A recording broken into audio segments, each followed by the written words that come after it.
Hello welcome to main point study. I hope आप सारे के सारे ठीक हो। तो आज हम करने वाले जी मोस्ट इंपॉर्टेंट क्वेश्चन, और ये बहुत ज़्यादा इंपॉर्टेंट क्वेश्चन है। मैं सिंपल बोलूँगा आपको कि आपके क्लास 10th के एग्जाम के अंदर इस चैप्टर से जो भी क्वेश्चन आएगा 3 मार्क्स का, 5 मार्क्स का, वो सारे के सारे इसी पीडीएफ के अंदर से देखने के लिए मिलेंगे। अगर किसी बच्चे को शक है तो मैं आपको बता दूं, सीधा हमारे भरत कुमार खोरवाल मेरा ब्लॉगिंग चैनल है, इस पे आना, लाइव पे क्लिक करना। ठीक है, मैं बता दूं कि जो हमारा लास्ट ईयर का जो बोर्ड एग्जाम हुआ था ना, उस बोर्ड एग्जाम का हर एक क्वेश्चन जो है वो मैंने मैच करवा दिया था, क्योंकि ऐसी वीडियो मैं पहले भी बना चुका हूँ। ठीक है, तो इसको छोड़ने की गलती मत करना, और डोंट वरी, दोनों के दोनों चैप्टर है वो सारे के सारे करवाऊंगा इस वीडियो के अंदर। ओके, याद रखना, एक एक क्वेश्चन रट लेना। मेरे को पता है आपका एग्जाम है, टाइम वेस्ट नहीं करूंगा, सीधा इंपॉर्टेंट क्वेश्चन बता दूंगा आपको। पहला क्वेश्चन आ जाते हैं। तो पहला क्वेश्चन है कि फ्रांसीसी क्रांति के बाद आए बदलावों की व्याख्या करें। तो फ्रांस की क्रांति जब हुई थी उसके बाद जो है वो क्या क्या बदलाव आए थे उसके बारे में बताना है। और घुमा फिरा के क्वेश्चन ये भी आता है कि फ्रांस के क्रांतिकारियों ने फ्रांसीसी लोगों को सामूहिक पहचान की भावना किस प्रकार पैदा की। तो दोनों क्वेश्चन आ जाए ना तो दोनों का सेम ही आंसर लिखना है, और ये रहा आंसर। ठीक है, तो आंसर क्या है? सबसे पहला तो ये है कि फ्रांसीसी क्रांति में क्या हुआ था, क्या बदलाव आए थे। पहला आया था कि संविधान आधारित शासन, यानी जो राजा रानी वाला शासन है वो खत्म हो गया और संविधान आधारित शासन जो है वो फ्रांस में शुरू हो गया। दूसरा, समानता, स्वतंत्रता और बंधुत्व जैसे विचारों का उदय हुआ। ठीक है, यस और नो, क्लियर हो गया। तीसरा, नया फ्रांसीसी तिरंगा झंडा आया। कौन सा? उसका रंग क्या था? लाल, लाल, नीला, नीला और सफेद, सफेद। ठीक है, और ये मैं क्यों बता रहा हूं ना, ये मैं इसलिए बता रहा हूँ क्योंकि एग्जाम में लिख के आना है। ये मत समझो कि सिर्फ यही यही लिख दोगे तो मार्क्स मिल जाएंगे, आगे जो मैं बता रहा हूँ वो सुनो भी। ठीक है जी, चलो। नेशनल असेंबली का गठन हुआ। पहले एक स्टेट जनरल हुआ करती थी, स्टेट जनरल हुआ करती थी, और उसका नाम चेंज करके नेशनल असेंबली कर दिया गया। अगर हो सके तो एक कॉपी पेन लेकर बैठना, ज़्यादा बढ़िया रहेगा। ओके, नेक्स्ट है कि जो आंतरिक आयात निर्यात शुल्क थे ना वो समाप्त कर दिए गए, और माप तोल की एक समान व्याख्या की गई। पहले अलग अलग जगह में फ्रांस में अलग अलग नापने का तोलने का सिस्टम हुआ करता था, उसको अब एक समान कर दिया, और एक जगह से दूसरी जगह जाने पर बहुत ज़्यादा शुल्क लगता था, टैक्स लगता था, उसको भी खत्म कर दिया। ठीक है, और सबसे इंपॉर्टेंट लास्ट, फ्रेंच को राष्ट्रभाषा बना दिया गया। बाकी जो भी छोटी छोटी भाषा थी उनको हटा दिया गया और फ्रेंच को राष्ट्रभाषा बना दिया गया। आई होप ये आपको क्लियर हो गया हो। सेकंड क्वेश्चन पे आते हैं। तो सेकंड क्वेश्चन है कि 1804 में नागरिक संहिता की व्याख्या कीजिए। तो मैं आपको बताऊं कि ना 1799 में एक लीडर था जिसका नाम था नेपोलियन। वो एक मिलिट्री का लीडर था। ठीक है, सेना का कमांडर जैसा आप कह सकते हो। तो जो मिलिट्री का लीडर था ना, उसने क्या किया, 1799 से लेकर 1815 तक राज किया। याद रखना, 1815 में एक लड़ाई हुई थी जिसका नाम था वाटरलू की जंग। ठीक है, वाटरलू की जंग हुई थी, उसके अंदर ही हार गया था। किन 4 कंट्री से हारा था? प्रैब से, P P R A B. ठीक है, पी से प्रूशिया, आर से रशिया, ए से ऑस्ट्रिया, बी से ब्रिटेन। अभी आएगा ये आगे, क्योंकि हारने के बाद एक संधि हुई थी, वियना की संधि। तो देखो नीचे क्वेश्चन भी लिखा है कि वियना की संधि के मुख्य बिंदु बताइए। अभी आऊंगा मैं। ठीक है, वियना की संधि के मुख्य बिंदु पे आऊंगा, बट पहले इसकी बात करते हैं कि ना अपने टाइम पीरियड के बीच में, यानी यहाँ पर 1804 के अंदर है ना, नेपोलियन बहुत सारे बदलाव लेकर आया था। तो वो बदलाव कौन कौन से थे वो आपको बताने हैं। और घुमा फिरा के क्वेश्चन ये भी पूछा जा सकता है कि नेपोलियन ने प्रशासनिक क्षेत्र में क्रांतिकारी सिद्धांत का समावेश किया। नेपोलियन की कमी भी बताइए। कुछ नेपोलियन की कमियां भी थी और कुछ अच्छी बात भी थी। तो अच्छी बात तो यही थी कि वो 1804 में बहुत सारे कानून लेकर आया जो बढ़िया थे। तो वो कानून की बात करते हैं, वो कानून कौन कौन से थे। चलो, सबसे पहले तो इसकी अच्छी बात कर लेते हैं। पहले तो धर्म से आधारित जो विशेष अधिकार दिए थे ना उसको समाप्त कर दिया। पहले आपको पता है कुलीन वर्गों को ज़्यादा अधिकार दिए जाते थे, है ना, हमारे पादरी वर्गों को, तो उसने खत्म कर दिया। अच्छी बात करी उसने। दूसरा, कानून के समान स्वतंत्रता, संपत्ति को अधिकार को सुरक्षित किया गया। मैं आपको बता दूं, कानून के पहले ना जो जो अमीर लोग होते थे उनको ज़्यादा अधिकार दिए जाते थे, वो भी उसने खत्म कर दिया, और संपत्ति का अधिकार भी दे दिया। अब है ना, कोई भी किसी की ज़मीन नहीं छीन सकता था। तीसरा, प्रशासनिक विभाजन को सरल बनाया। पहले ना प्रशासन करना, कंट्रोल करना बड़ा डिफिकल्ट होता था, उसको इसने ईजी बनाया, है ना। जर्मनी को या फ्रांस को 39 स्टेट में बांट दिया था इसने। ओके, नेक्स्ट पॉइंट की बात करते हैं। सामंती व्यवस्था को समाप्त कर दिया। सामंती व्यवस्था का मतलब होता है कि अमीर लोगों को है ना फ्री में काम मिलता था, मतलब जो गरीब लोग हैं ना उनको फ्री में काम करना पड़ता था अमीर लोगों के लिए, वो इसने खत्म कर दिया। तीसरा है किसानों को भूदास्त और जागीरदारी शुल्कों से भी मुक्ति दिला दी। पहले है ना किसानों को टैक्स वगैरह भी देना पड़ता था, है ना, और राजा को भी देना पड़ता था ये, और पहले के पुराने पैसे भी देने पड़ते थे, और फ्री में जो अमीर लोग हैं उनके खेत पे काम करना पड़ता था, ये इसने खत्म करवा दिया। और लास्ट है शहरों में कारीगर के श्रेणी संघों पर नियंत्रण को हटा दिया। पहले है ना जो राजा हुआ करता था लुई 16, याद है ना, लुई 16 क्या करता था, कंट्रोल करता था श्रेणी संघों को। श्रेणी संघों का मतलब क्या होता है, जूते बनाने वालों की श्रेणी अलग है, कपड़े बनाने वालों की, तो यही डिसाइड करता था लुई 16 के किसको क्या काम मिलेगा, बट जो हमारा नेपोलियन था ना उसने हटा दिया सिस्टम, कहता है जो मर्जी काम आप करना चाहो करो, मेरे से पूछने की जरूरत नहीं है। अब नेपोलियन की कुछ बुरी बातें भी बता देता हूँ, जैसे ऊपर क्वेश्चन था। तो नेपोलियन की सबसे बुरी बात थी इसने टैक्स बढ़ा दिया, इससे लोग जो थे इसके बारे में बहुत गुस्सा थे। दूसरी बात है इसने सेंसरशिप लगा दी, सेंसरशिप का मतलब होता है कोई भी इसके खिलाफ कुछ भी नहीं बोल सकता था, ठीक है। और तीसरी बात है इसने ज़बरदस्ती लोगों को आर्मी में भरना शुरू कर दिया, ये बात भी लोगों को पसंद नहीं आई, ठीक है जी। चलो नेक्स्ट वाले क्वेश्चन पे आते हैं। जैसे मैंने आपको बता दिया था कि 1799 में हमारा नेपोलियन आया था और 1815 में हट गया था। हट कैसे गया? क्योंकि एक लड़ाई हुई थी वाटरलू की जंग, जिसमें 4 कंट्री ने मिलकर उसको हराया था, और उसके बाद एक संधि हुई थी जिसका नाम था वियना की संधि, ठीक है।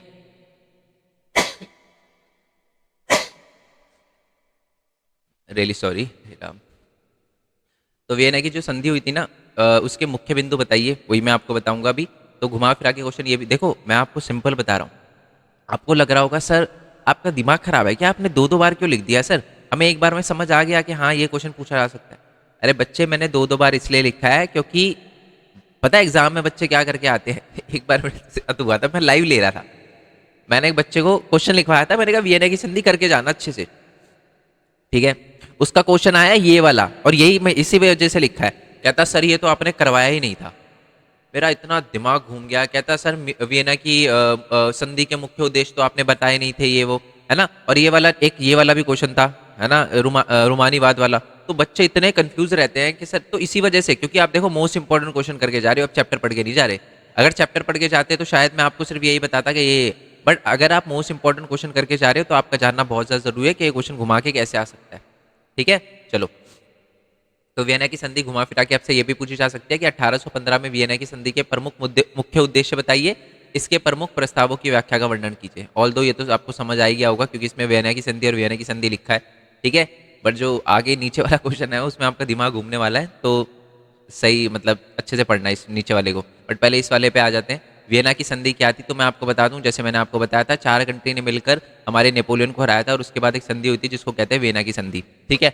और वियना की संधि जो है वो किसने होस्ट करी थी, यानी किसने करवाई थी? वियना की संधि जो हुई थी मैं आपको बता दूं ऑस्ट्रिया में हुई थी, ऑस्ट्रिया में हुई थी। और ऑस्ट्रिया का राजा तो जो चांसलर था जिसका नाम था ड्यूक मेटरनिक, ड्यूक मेटरनिक ने इस पार्टी को या इस सम्मेलन का मेजबानी की थी। मेजबानी का मतलब सबको आमंत्रित किया था कि आ जाओ जी, मेरे ऑस्ट्रिया के अंदर ही इस एग्रीमेंट को करना है हमें, इस संधि को करना है हमें, ठीक है जी। क्लियर हो गया आपको? चलो, अब वियना की संधि में क्या क्या काम हुए थे उसको हम देखने वाले हैं। सबसे पहले तो वियना की संधि का मुख्य उद्देश्य पता है क्या था? कि नेपोलियन ने अपने टाइम में जो जो किया है वो सबको चेंज कर दो, वापस वैसे का वैसे कर दो, यही था उसका मुख्य उद्देश्य। देखो लिखा भी है, ठीक है। मुख्य उद्देश्य यही था कि सारे जो बदलाव लेकर आया था उसे खत्म कर दो नेपोलियन।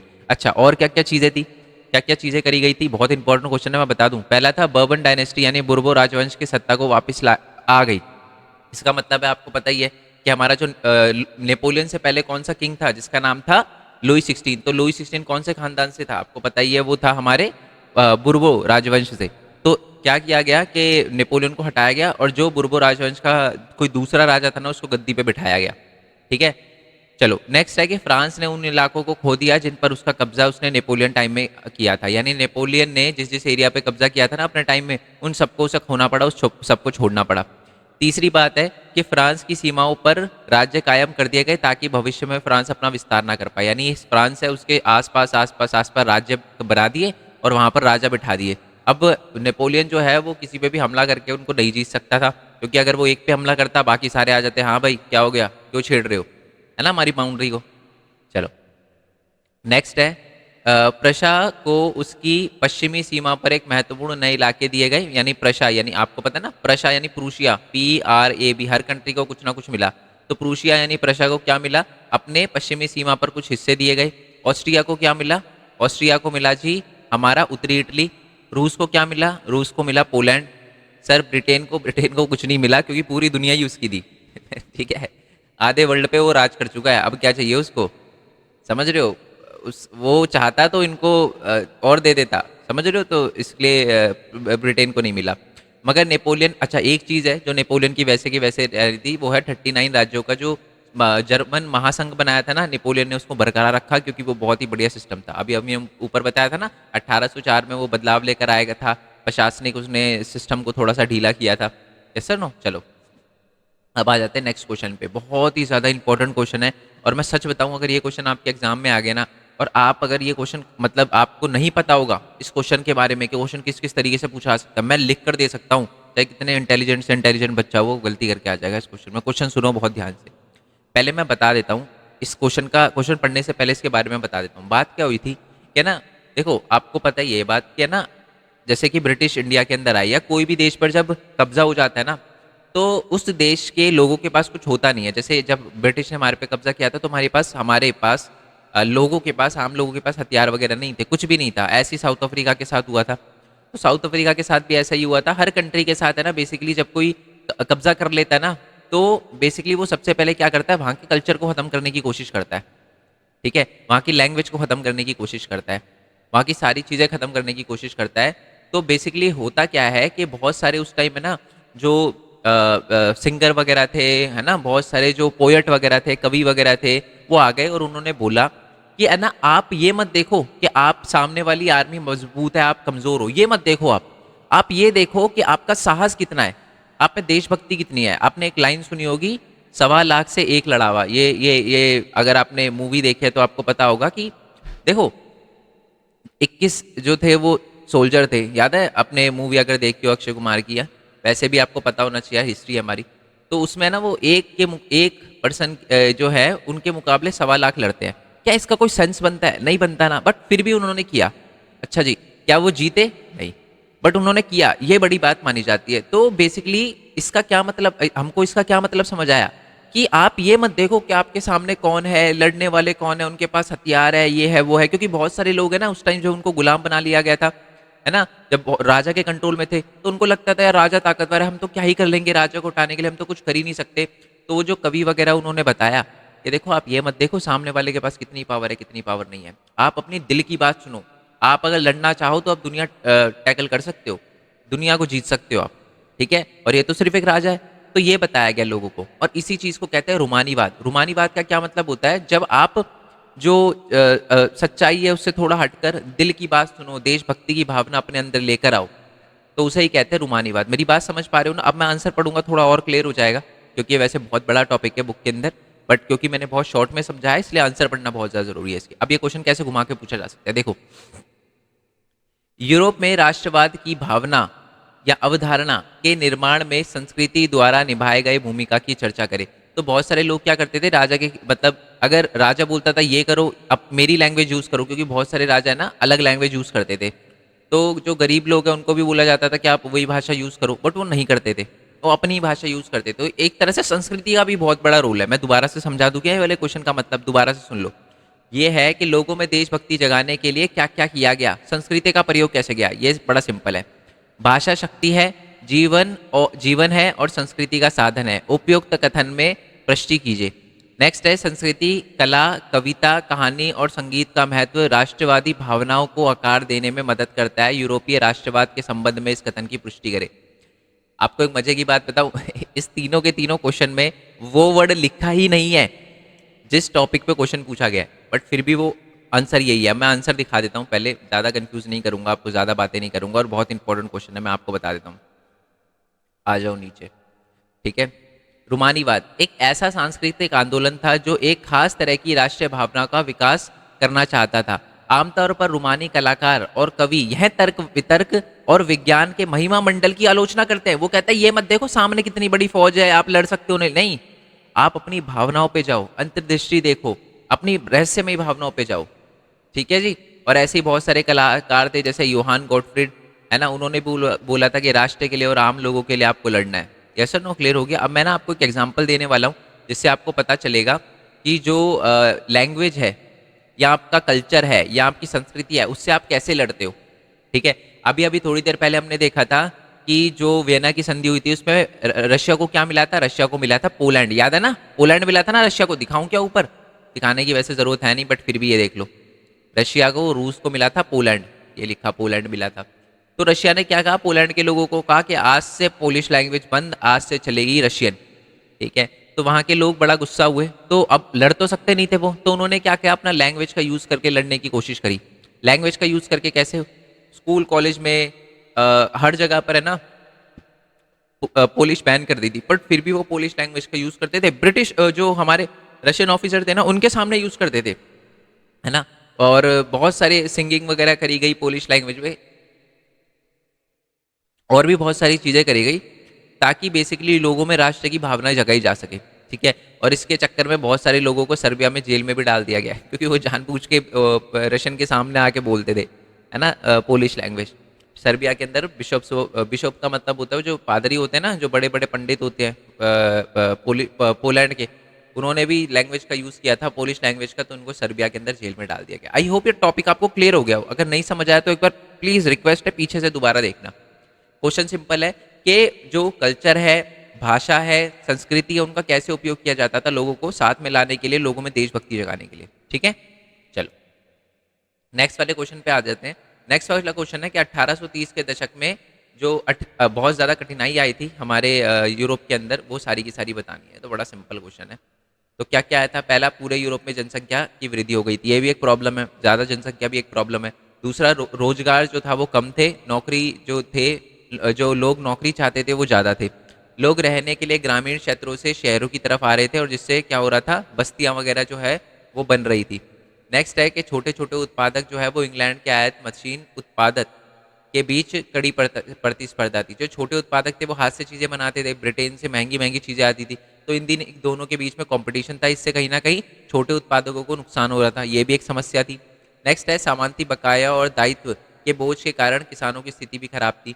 इसका मतलब है जो किसानों को, आपको पता है, पैसे देने पड़ते थे, है ना, और टैक्स वगैरह देना पड़ता था, इसकी वजह से किसानों की हालत बहुत ज़्यादा खराब थी। और लास्ट है, खराब फसल के कारण जो है वो भोजन कम, उसका भी उत्पादन कम हुआ, फसलें खराब हो गई, जिसकी वजह से है ना, जितनी भी फसल थी उनकी कीमत बढ़ गई। इनके परिणाम स्वरूप जो है वो देश के अंदर कहीं ना कहीं व्यापक दरिद्रता आ गई। दरिद्रता का मतलब होता है बेसिकली प्रॉब्लम आ गई, ठीक है जी। चलो आई होप ये बात आपको क्लियर हो गई हो। नेक्स्ट वाले क्वेश्चन पे आते हैं कि यूरोप में जो उदारवादी थे, उदारवादी का मतलब होता है जो आज़ादी चाहते हैं।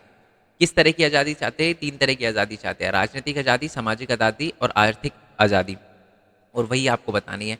आज़ादी कहूँ या मांग कहूँ, राजनीतिक मांग, आर्थिक मांग, और ये जो हमारी सामाजिक मांग थी, तो बेसिकली उदारवादी लोगों की कुछ मांगे थी, ठीक है। देखो मैं आपको बता दूं, ध्यान से सुनना, क्वेश्चन नंबर 6 में और क्वेश्चन नंबर 7 में दोनों में उदारवादी वर्ड लिखा है, बट दोनों क्वेश्चन का मतलब बहुत डिफरेंट है। क्यों? आप अगर इस वाले क्वेश्चन पे जाओगे, यूरोप में उदारवादियों के जो बेसिकली इसमें ये पूछा गया है कि उदारवादियों द्वारा समर्थित राजनीतिक, सामाजिक और आर्थिक आदर्श या विचार या मांग क्या थे, तो उसमें बेसिकली उनकी मांगे पूछी गई है, और ये क्वेश्चन कुछ अलग है, वो मैं आपको आगे बताऊंगा, बट पहले इसकी बात करते हैं उनकी क्या क्या मांगे थी। तो ये रहा जी उदारवादी।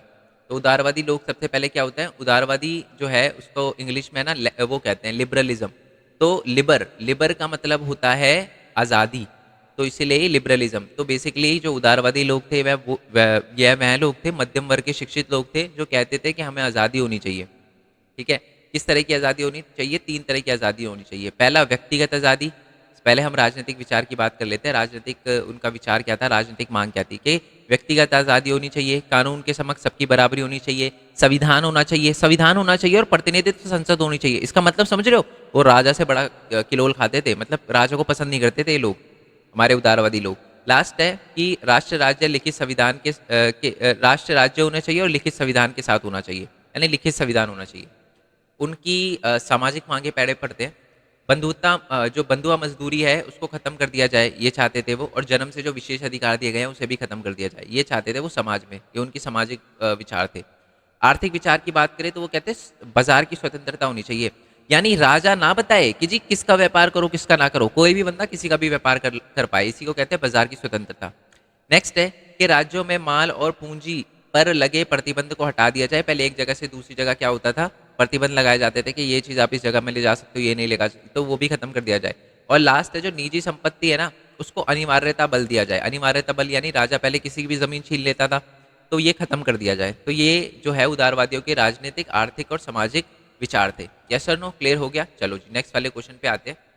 नेक्स्ट वाले क्वेश्चन पे जाने से पहले मैं एक बार बाकी क्वेश्चन बता दूं क्या, क्योंकि ये वाला क्वेश्चन थोड़ा सा, चलो मैं क्वेश्चन का मतलब समझा देता हूँ, बट इसका आंसर आगे पढ़ाऊंगा क्योंकि थोड़ा बताना पड़ेगा इसमें। 1848 में जो काल में ना यूरोप में के जो उदारवादी थे उन्होंने बहुत सारी क्रांति करी, ठीक है। और यानी 1848 को क्रांति का युग माना जाता है। ऐसा क्यों माना जाता है? तो बेसिकली 1848 में जो क्रांति हुई थी ना, उसके बारे में बताना है, वो मैं बताऊंगा भी आपको। आंसर लिखा हुआ है, डोंट वरी, नोट्स में आंसर लिखा हुआ है। ये देखो, ये लिखा हुआ, बट क्योंकि आपको पता है मेरे को पूरा बताना पड़ेगा। बट आप इसको रीड करना चाहो पॉज करके कर सकते हो, मैं इसको बताऊंगा, डोंट वरी, अभी बताऊंगा। आप चाहो तो इसको रीड कर सकते हो पॉज करके। बाकी मैं नेक्स्ट क्वेश्चन पे बताता हूँ, क्योंकि वो थोड़े से ज़्यादा इंपॉर्टेंट है। याद रखना, मेरी बात ध्यान से सुनो। आपके एग्जाम में इस वाले क्वेश्चन में से, इस वाले क्वेश्चन में से, इस वाले क्वेश्चन में से एक क्वेश्चन पक्का एग्जाम में डिट्टो बनने वाला है। क्या है क्वेश्चन? कि जर्मनी का एकीकरण कैसे हुआ? पहले मैं आपको बता दूं, जर्मनी, आज जो हम जर्मनी सुनते हैं ना, वैसा नहीं था जर्मनी। इटली का एकीकरण कैसे हुआ? और ब्रिटेन एक राष्ट्र राज्य कैसे बना? इन तीनों में से एक क्वेश्चन पक्का बनेगा, लिख के ले लो आप मेरे से। पहले जर्मनी की बात करते हैं, ठीक है? तो मैं आपको बता दूं कि जर्मनी है ना, जर्मनी के अंदर एक है ना, ये पहले मैं स्टोरी समझा देता हूँ, बाकी फिर आप नोट्स पढ़ लेना, वो इजी रहेगा आपके लिए। बात क्या थी कि एक जर्मनी एक एरिया हुआ करता था, बट वहाँ का जो राजा था ना, वो बहुत ही खराब था, बहुत ही खराब बंदा था वो, ठीक है? और लोग अगर उससे आज़ादी चाहते थे, ठीक है, आज़ादी चाहते थे और एक राष्ट्र राज्य बनाना चाहते थे, तो वो क्या करता था? लोगों को मारता था। जो किंग है वो लोगों को मारता था, उनको दबाने की कोशिश करता था। एक बार क्या हुआ कि जर्मनी के पड़ोस में एक कंट्री है जिसका नाम है प्रूशिया, याद है ना? उसका जो किंग था उसका नाम था काइजर विलियम वन, है ना? तो हुआ क्या, जब ये किंग जो है वो अपने लोगों को दबाने की कोशिश कर रहा था, क्योंकि वो आज़ादी मांग रहे थे, तो जो प्रशा है उसके जो अमीर अमीर जो जमींदार है ना, उन्होंने ना भूस्वामी जो है बड़े, ये देखो जंकर्स कहते हैं उनको इंग्लिश में, प्रशा के जो बड़े भूस्वामी है, उन्होंने अपने किंग को कहा कि आप इनकी हेल्प क्यों नहीं कर रहे? जर्मनी के आम लोगों की आप हेल्प क्यों नहीं कर रहे? क्या मांग रहे हैं? ज्यादा आप अच्छे हो, बट यहाँ का जर्मनी का किंग तो खराब है ना। वो जो जर्मनी के लोग हैं वो क्या चाहते हैं? आजादी तो चाहते हैं। किससे आजादी चाहते हैं? अपने किंग से आजादी चाहते हैं, है ना? राष्ट्र राज्य बनाना चाहते हैं, तो आप इनकी हेल्प करो। तो प्रशा के किंग ने कहा, हाँ यार, बात तो आप सही बोल रहे हो। तो उसने हेल्प करने की सोची, तो उन्होंने इसने एक आर्मी बनाई, ठीक है? उसका जो लीडर था वो बनाया जी ऑटो वन बिस्मार्क को। किसको? ऑटो वन बिस्मार्क को। नाम सुना होगा आपने, अगर थोड़ा बहुत चैप्टर पढ़ा हुआ है। ऑटो वन बिस्मार्क को बोला कि जी आप लड़ाई लड़ोगे। इसने फिर फौज इकट्ठा करी और 7 साल लड़ाई लड़ी। ऑस्ट्रिया, ऑस्ट्रिया, डेनमार्क और फ्रांस से, इन तीन से लड़ाई लड़ी 7 साल तक, ओके? और एंड में जो हमारा ऑटो वन बिस्मार्क था वो जीत गया, और उसके साथ ही जर्मनी का एकीकरण हो गया, यहाँ के राजा को हटना पड़ा। अब आप बोलोगे सर, लड़ाई जर्मनी से थी, आप लड़वा रहे हो ऑस्ट्रिया, डेनमार्क और फ्रांस से, इसका क्या सेंस बनता है? बात ये थी कि ना, जो जर्मनी का किंग था उन्होंने इनसे ही हेल्प मांगी थी, तो ये भी लड़ाई में कूद गए, इनको तो धो दिया अच्छे से, है ना? तो इसीलिए बेसिकली फिर जर्मनी का किंग यहाँ से हट गया। हट, मतलब जान बच गई उसकी, वही बहुत है। उसके बाद है ना, लोग इतना खुश हो गए कि यार हमें तो आज़ादी मिल गई, है ना? और दिलवाई किसने? प्रूशिया के किंग ने। और कितना बढ़िया किंग है, तो इसलिए उसने प्रूशिया के किंग जो काइजर विलियम था ना, उसी को जर्मनी का किंग बना दिया। और एक्चुअली में इसने बहुत अच्छे काम करे, बैंकिंग सिस्टम को अच्छा किया, न्यायिक प्रणाली को अच्छा किया इसने। और वही बात यहाँ पर लिखी हुई है, ओके? यही बात लिखी हुई है कि 18 जनवरी 1871 में वर्साय के अंदर एक समारोह हुआ था, जिसमें जो प्रशा के राजा थे विलियम, काइजर विलियम, उसको जर्मनी का सम्राट घोषित कर दिया गया। और उसने बहुत सारी चीज़ें, बैंकिंग, मुद्रा, कानून में, न्यायिक सुविधा में, ये सारी की सारी चीज़ें जो है वो अच्छी करी, ठीक है? नेक्स्ट क्वेश्चन पे आते हैं, इटली का एकीकरण। इटली का एकीकरण भी आप रीड करना, मैं आपको समझाता हूँ। बेसिकली है ना, इटली, पहले तो मैं आपको बता दूं, अलग अलग 7 अलग अलग राज्य में बटा हुआ था। आप बोलोगे सर ये पिक्चर क्यों बनाई है? बताऊंगा इसके बारे में। पहले 7 अलग अलग राज्यों में बटा हुआ था जर्मनी, ठीक है? और उसमें से सिर्फ एक एरिया ऐसा था जिसका नाम था सार्दिनिया पिडमोंट। क्या नाम था? सार्दिनिया, लिखा हुआ ना, सार्दिनिया पिडमोंट नाम था उसका, ठीक है? और उस एरिया में, वही एक ऐसा एरिया था जहां पर एक इटालियन किंग था। आप समझ रहे हो, इटली अलग अलग एरिया में बटा हुआ था, बट एक ही ऐसा मतलब यहाँ पर सारे के सारे लोग, मैक्सिमम लोग इटली बोलते थे, बट जो किंग था, एक ही ऐसा किंग था। 7 अलग अलग राज्यों में से एक ऐसा किंग था जो इटालियन बोलता था, और उसका नाम था विक्टर इमानुअल सेकंड। नाम याद रखना, ठीक है? ये तो मैंने स्टेट के वाइज बताए, राज्य के वाइज बताए। अब अगर लोकेशन के वाइज देखूँ ना, तो ऊपर के ज्यादातर जो राज्य थे ना, वो ऑस्ट्रियन हैब्सबर्ग राजा उसके अंदर बैठे हुए थे। बीच के अंदर पोप, पोप होता है, रिलीजियस लीडर होता है, ठीक है? राजा मतलब ये जो पादरी वगैरह होते हैं, मतलब इनके पास भी पावर होती है, बड़े शरीफ लोग होते हैं, प्यार से मान गए थे। लास्ट है कि स्पेन के जो बुर्बो राजा, स्पेन के बुर्बो राजा थे, ठीक है? अब बात क्या हुई कि इटली को मिलाने की बात चल रही थी, तो एक पर्सन थे जिनका नाम था कमीलो दे कैवर। क्या नाम था? कमीलो दे कैवर। नीचे आएगा अभी, इसको कावुर भी लिखा होगा शायद आपके नोट्स के अंदर, सिर्फ कावुर लिखा होगा। तो इसने कहा कि जी मैं एकीकरण करवाऊंगा, और इसने 59 में, 1859 में क्या किया इस पर ऑस्ट्रिया हैब्सबर्ग अंपायर से लड़ाई लड़ी और इसको जीत लिया। यस और नो, समझ आ गया, इसको जीत लिया। तो इसका मतलब है कि इस ऑस्ट्रिया को जीत लिया, तो ये तो जीत गए। अब ये वाले बंदे पोप है, मैंने बोला शरीफ लोग हैं, प्यार से मान गए, नहीं फिर दप्पड़दू हो जाती तो दिक्कत हो जाती इनके लिए, तो ये मान गए प्यार से। फिर उसके बाद है ना स्पेन का बुर्बो राजवंश, इससे लड़ाई लड़नी थी। अब अगर काबुर जो था वो हमारा इस एरिया को छोड़ के इस पे आता तो इस एरिया पे दोबारा कब्जा हो जाता। तो एक दूसरा पर्सन था जिसका नाम था जोहान गॉटफ्रीड। क्या नाम था? Johann Gottfried. देख लेते हैं, जोहान गॉटफ्रीड ही था ना? आ, हाँ जी, जोहान गॉटफ्रीड। इसने क्या किया, नीचे वाले इलाके को जीतने का प्रण लिया और इसने लोगों को इकट्ठा किया और एंड में जाके उसने भी इस एरिया को जीत लिया। और एंड में 1861 में एक नया राजा चुना गया इस पूरे एरिया का। पूरे एरिया का नया राजा पता है कौन था? वही था जो 7 राज्यों में से एक इटालियन बोलता था, जिसका नाम था विक्टर इमैनुअल सेकंड। ठीक है। और यहाँ पर जोहान गॉटफ्रीड ने ना यहाँ पर किसानों की हेल्प भी ली थी स्पेन के बुर्बो राजवंश से लड़ने के लिए। ठीक है, ये हमारा क्लियर हो गया। चलो जी, तो अभी आप ये रीड कर लेना, समझ तो आएगी आपको, क्लियर हो गया आई होप आपको। चलो जी, अब आते हैं नेक्स्ट वाले पे। क्वेश्चन नंबर 10 भी था ना, ब्रिटेन का भी एक क्वेश्चन था। ओके, ब्रिटेन का भी एक क्वेश्चन था कि वो ब्रिटेन राष्ट्र राज्य कैसे बना, उसके बारे में मैं आपको बता देता हूँ। ठीक है, देखो मैं आपको ये समझा क्यों रहा हूँ, मैं रीड भी तो कर सकता था, मैं समझा इसलिए रहा हूँ क्योंकि आपको समझाई हुई चीज़ ज़्यादा याद रहती है, पढ़ी हुई चीज़ इतनी याद नहीं रहती। ठीक है, अब देखो ध्यान से सुनो, ब्रिटेन के साथ क्या हुआ था। तो ब्रिटेन के अंदर मैं आपको बता दूं, ब्रिटेन है ना, आप है ना टॉपिक का नाम पढ़ोगे ना तो उसमें लिखा होगा ब्रिटेन की अजीब दास्तां। अच्छा सर, इसको अजीब क्यों कहते हैं? देखो, जर्मनी का एकीकरण होने में 7 साल लगे है ना, 7 साल तक 3 वॉर लड़ी थी। इटली का एकीकरण में सिर्फ 2 साल लगे, बट इसके एकीकरण में ऑलमोस्ट 100 साल से ज्यादा लगे। सर 100 साल से ज्यादा? यस। क्या हुआ देखो, तो हुआ क्या था कि जर्मनी के जो हमारा ब्रिटेन है उसके, ब्रिटेन तो पहले हुआ ही नहीं करता था, ये बात आप याद रखो, एक इंग्लैंड हुआ करता था।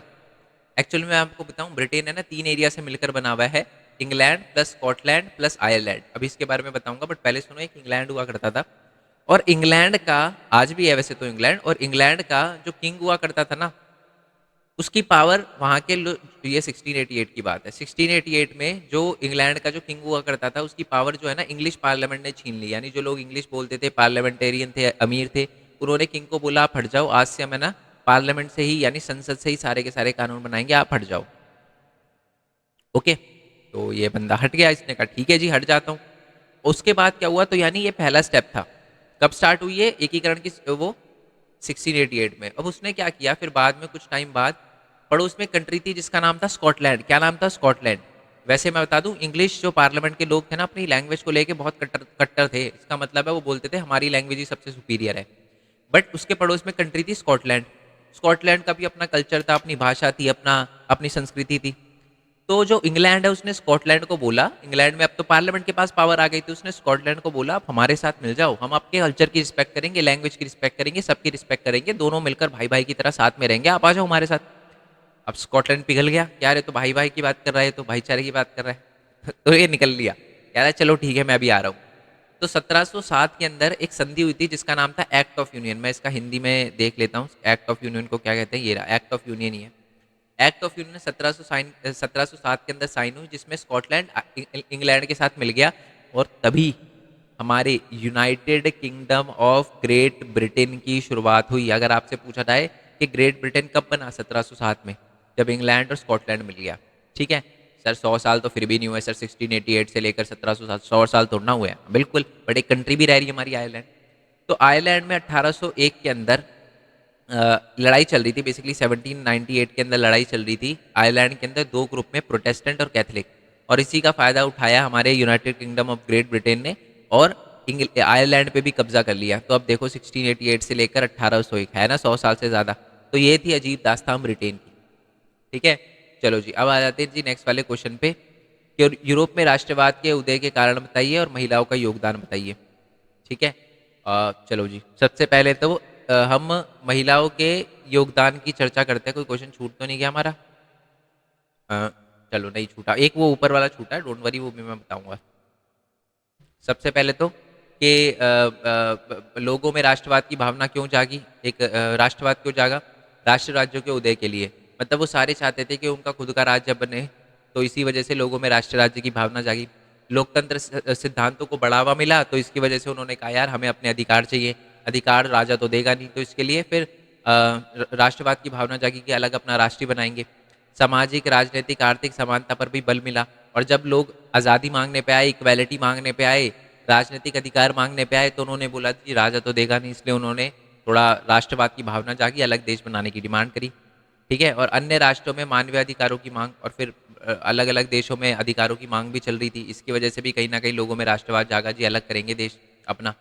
निरंकुश राजतंत्र में क्रांतिकारी प्रतिक्रिया, इसका मतलब है कि आपको पता है जो राजा खराब थे उनके खिलाफ भी आंदोलन वगैरह चला था, तो इससे भी लोगों में राष्ट्रवाद जागा। तो ये कुछ ऐसे रीजन है जिसकी वजह से लोगों में राष्ट्रवाद जागा और उन्होंने लड़ाई लड़ी।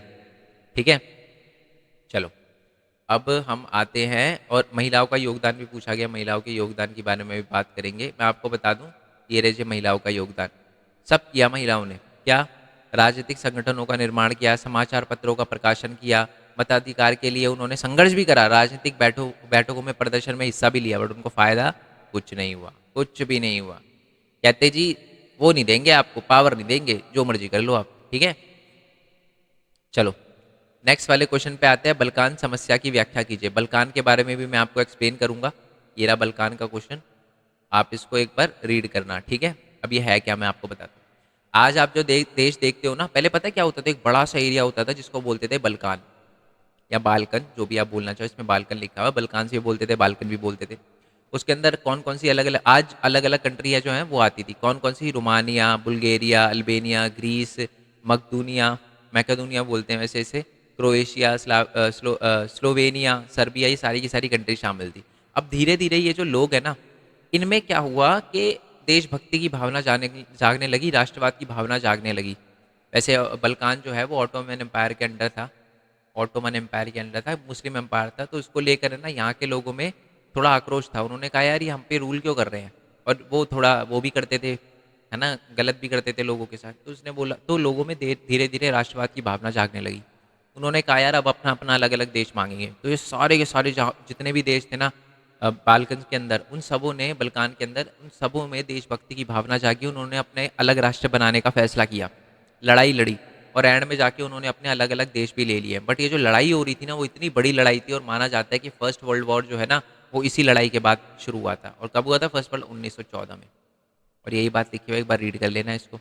ठीक है, देखो लिखा हुआ है ना, बहुत सारे विश्व के प्रथम विश्व युद्ध भी इसी रूप में हुआ था, इसी वजह से हुआ था। ठीक है जी, क्लियर हो गया? चलो जी, नेक्स्ट क्वेश्चन पे आते हैं कि राष्ट्रवादी कवियों ने रूपक के रूप में महिलाओं को क्या चुना। पहले तो रूपक सुन लो। जब भी किसी देश को एक महिला की तरह दिखाया जाता है ना, उसको रूपक कहते हैं। जैसे सिंपल एग्जांपल, भारत माता। क्या भारत माता को हमने कभी देखा है? मतलब ऐसे तो देखा है, बट क्या उनका कोई एड्रेस है? क्या वो कहीं पर रहती है? नहीं। अब आप बोलोगे सर पूरा भारत ही भारत माता है, ये भी बात सही है यार आपकी, बट वो एक्चुअल में कोई जीवित नहीं है। जीवित भी नहीं कह सकता, भारत तो जीवित है। मतलब एक समझ रहे हो ना, एक एक लेडी नहीं है, समझ रहे हो, एक एक असली लेडी नहीं है वो हमारे दिल में है, रूपक है वो। ठीक है, और ये सिर्फ ऐसा नहीं है कि सिर्फ भारत में है कि सर भारत में भारत माता है, सर क्या भारत में ही है, हम ही मानते हैं भारत माता? नहीं, हमारे देश में नहीं है।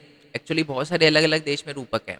जैसे कि जर्मनी में जर्मेनिया, फ्रांस में मारियान, ये उनकी रूपक है। ठीक है, अच्छा जो हमारे जो कवि थे ना, है ना, वो सारे के सारे महिलाओं को ही रूपक क्यों चुनते थे? आपने नहीं सुना होगा कि जी जर्मनी का बाप जैसे हम भारत माता बोलते हैं कि जर्मनी के पापा, फ्रांस के पापा, पाकिस्तान के पापा, अरे वो तो हम हैं, बट ठीक है। तो ऐसा समझ रहे हो ना, अपनी बात समझ पा रहे हो ना? तो महिलाओं को ही क्यों चुना, उसी के बारे में हम पढ़ने वाले। कलाकारों ने एक देश का प्रतिनिधित्व करना शुरू किया था, जैसे कि एक व्यक्ति हो, ये मैं आपको बता ही चुका हूँ। और उन्होंने है ना महिलाओं की आकृति को रूप में चित्रित किया था। राष्ट्र को मूर्त देने के लिए जिन महिलाओं रूपों को चुना गया था, वे वास्तविक जीवन में किसी विशेष महिला के लिए, मतलब कोई महिला नहीं थी वो, बल्कि इनसे राष्ट्र की अमूर्त विचार में से एक ठोस रूप देने की कोशिश की गई थी, जैसे नारी आकृतिक राष्ट्र का रूपक। मैं सिंपल बताता हूँ सर, ये तो दिमाग से बाहर जा रहा है, बाउंसर जा रही, बड़ा सिंपल है। देखो, जो कलाकार थे उनको लगता था कि जो एक देश की पहचान है, जो एक देश के सिद्धांत है, वो महिला के ऊपर जो है, जो महिला है वो अलग अलग चीजों को रिप्रेजेंट करती है। देखो, एक नारी जो होती है, एक बेटी भी होती है ना। अब ध्यान से देखना, पूरी दुनिया में ना एक एक एक मेल के लिए सबसे इंपॉर्टेंट होती है उसकी माँ, उसकी बहन, बाकी भी इंपॉर्टेंट होते हैं, बाप भाई भी इंपॉर्टेंट होते हैं, बट मेरी बात समझ रहे हो ना? तो जो फीलिंग अपनी मदर के लिए होती है किसी को, वो एक अनइमेजिनरी है, अनइमेजिनरी है। तो वो जो हमारे जो कलाकार थे उन्होंने यही बोला कि एक बंदा जो अपनी माँ के लिए कर सकता है ना, वो पूरी दुनिया में किसी के लिए नहीं कर सकता। तो एक रूपक बनाओ जो फीमेल फिगर हो, समझ रहे हो, एक रूपक बनाओ जो कि फीमेल फिगर हो। मेरी बात समझ पा रहे हो ना? चलो, क्लियर हो गया। तो यही था हमारा, इसीलिए नारी को चुना गया। जैसे मारियान मैंने आपको बता दिया, जर्मेनिया बता दिया, है ना? क्लियर हो गया होगा आप। चलो जी, ये क्लियर हो गया। अब वो ऊपर वाले क्वेश्चन पे आ जाते हैं जो छूट गया था। फिर आप बोलोगे सर ये तो कराया नहीं। सर यार मजे ले लिया आपने तो, है ना? तो करा देता हूँ ये भी, क्योंकि ये भी बहुत इंपॉर्टेंट क्वेश्चन है ना? चलो जी, आ जाते हैं हम उस पर। ये रहा जी आपका प्रश्न। तो सबसे पहले 1848 के अंदर सबसे पहली क्रांति फ्रांस में हुई थी, आपको पता है। यहाँ पर राजा को हटना, ओके। 1848 में फ्रांस में भी एक क्रांति हुई थी जिसमें जो राजशाही है उसको खत्म कर दिया गया था, ठीक है, और पुरुषों को मताधिकार दिया गया था। आप बोलोगे सर 1789 में हुआ था सर, 48 क्यों लिख रहे हो आप? अरे 48 इसलिए लिख रहा हूँ क्योंकि एक याद है ना, वो जो 1815 में वाटरलू की लड़ाई हुई, दोबारा से बिठा दिया था ना बर्बन डायनेस्टी के राजा को, उसको 1848 में हटाया गया था फाइनली। ठीक है, ये बात हो गई। दूसरी बात है, जर्मनी, इटली और पोलैंड और हंगरी वगैरह के साम्राज्य में भी जो उदारवाद लोग थे, उदारवादी लोग थे ना, जो आज़ादी चाहते थे, उन्होंने भी कहीं ना कहीं अलग अलग चीज़ों की मांग करी। ओके, उन्होंने संसदीय सिद्धांतों पर चलने की मांग करी और इसके लिए उन्होंने बहुत सारे आंदोलन करे। तो इसलिए भी जो है 1848 की अवधि को यूरोप में उदारवादियों की क्रांति का चरण माना जाता है।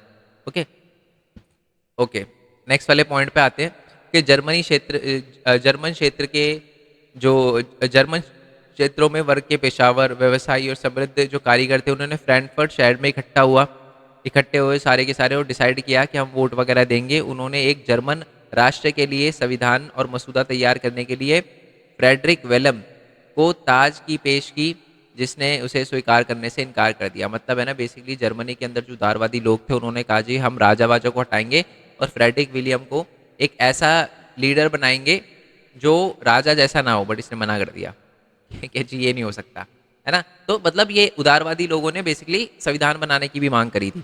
ये क्लियर हो गया। बाकी महिलाओं ने भी अलग अलग आंदोलन किए थे ताकि उनको अधिकार वगैरह मिल पाए। तो ये लिखी हुई है। और बंधुआ मजदूरी को, हैब्सबर्ग एम्पायर में बंधुआ मजदूरी और भूदास को खत्म करने के लिए भी आंदोलन चलाए थे हमारे उदारवादियों ने। तो ये सारे के सारे आंदोलन उदारवादियों ने 1848 के समय में किए थे, इसलिए इस टाइम पीरियड को उदारवादियों की क्रांति का चरण के रूप में देखा जाता है। ठीक है जी, क्लियर हो गया। आई होप ये वाले मोस्ट इंपॉर्टेंट क्वेश्चन आपको क्लियर हो गए। मैं हर एक चैप्टर के मोस्ट इंपॉर्टेंट क्वेश्चन डालूंगा, बहुत अच्छे से कर लेना एक एक क्वेश्चन, ठीक है? बाकी जितने भी चैप्टर के मैं बता दूं, मोस्ट एमसीक्यू भी देखना बहुत ज़्यादा इंपॉर्टेंट है। नीचे डिस्क्रिप्शन में उनका लिंक दे रखा होगा एमसीक्यू वगैरह के चैप्टर के मोस्ट इंपॉर्टेंट क्वेश्चन। और नोट्स के लिए है ना, आप हमारी वेबसाइट पे जा सकते हो www.mainpointstudy.in। यहाँ आ गया देखो, मेन पॉइंट स्टडी लिखा हुआ है। यहाँ से आप नोट्स डाउनलोड कर सकते हो। क्लास 10 का हर एक चैप्टर जो भी आ रहा है सबके नोट्स मैंने डाले हुए हैं, ठीक है? आपको डिस्क्रिप्शन में मतलब यहाँ पर मिल जाएंगे। वेबसाइट पे आओगे तो मैं दिखा दूँ क्या आपको? ये देखो, ये रहे आपके नोट्स। कोई भी चैप्टर क्लिक करते हैं, जैसे भारत में राष्ट्रवाद हो गया, नोट्स ये रहे, खुल गए नोट्स, है ना? तो ये नोट्स हैं, खुल ही जाएंगे ऐड, है ना? खुल गए नोट्स। चलो, बाकी आप अगर हमें सपोर्ट करना चाहो तो यहाँ से आप सपोर्ट कर सकते हो। ओके, ये बेसिकली मेरे लिंक है, ठीक है? इसको स्कैन करके आप सपोर्ट करना चाहो तो सपोर्ट कर सकते हो, क्योंकि जैसे कि आपको पता है मैं सारे के सारे नोट्स जो हैं, सारी की सारी चीज़ें जो है फ्री में प्रोवाइड करता हूँ। बट वेबसाइट की कॉस्ट है और वो धीरे धीरे बढ़ती जा रही है। झूठ नहीं बोलूँगा, अभी मैनेज कर पा रहा हूँ, बट आगे पता नहीं मैनेज हो या ना हो। आपको शायद इससे फ़र्क भी ना पड़े, बट आपके जो जूनियर है उनको बहुत फ़र्क पड़ेगा, क्योंकि एक टाइम ऐसा भी आ सकता है जब मेरे को नोट्स सेल करना पड़े, जब मेरे पास कोई चारा नहीं बचेगा। ठीक है, तो अगर कोई बच्चा सपोर्ट कर सकता है तो यहाँ पर सपोर्ट करना चाहे तो वो सपोर्ट कर सकता है, ठीक है? एंड कितना बड़ा सपोर्ट है कितना छोटा सपोर्ट है वो मैटर नहीं करता, सपोर्ट है वो मैटर करता है। इससे लगता है कि हाँ यार बच्चे मेरे साथ खड़े हैं।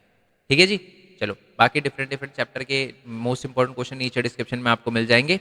इसकी पीडीएफ भी टेलीग्राम पे आपको मिल जाएगी। टेलीग्राम चैनल का नाम आपको पता ही होगा, मेन पॉइंट स्टडी 10th 10। ठीक है, पूरा लिखना, मेन पॉइंट स्टडी और 10। ओके, बाकी मिलते हैं जी नेक्स्ट वीडियो में। तब तक के लिए थैंक यू सो मच। जय हिंद, जय भारत, वंदे मातरम। Thanks for the support, bye bye.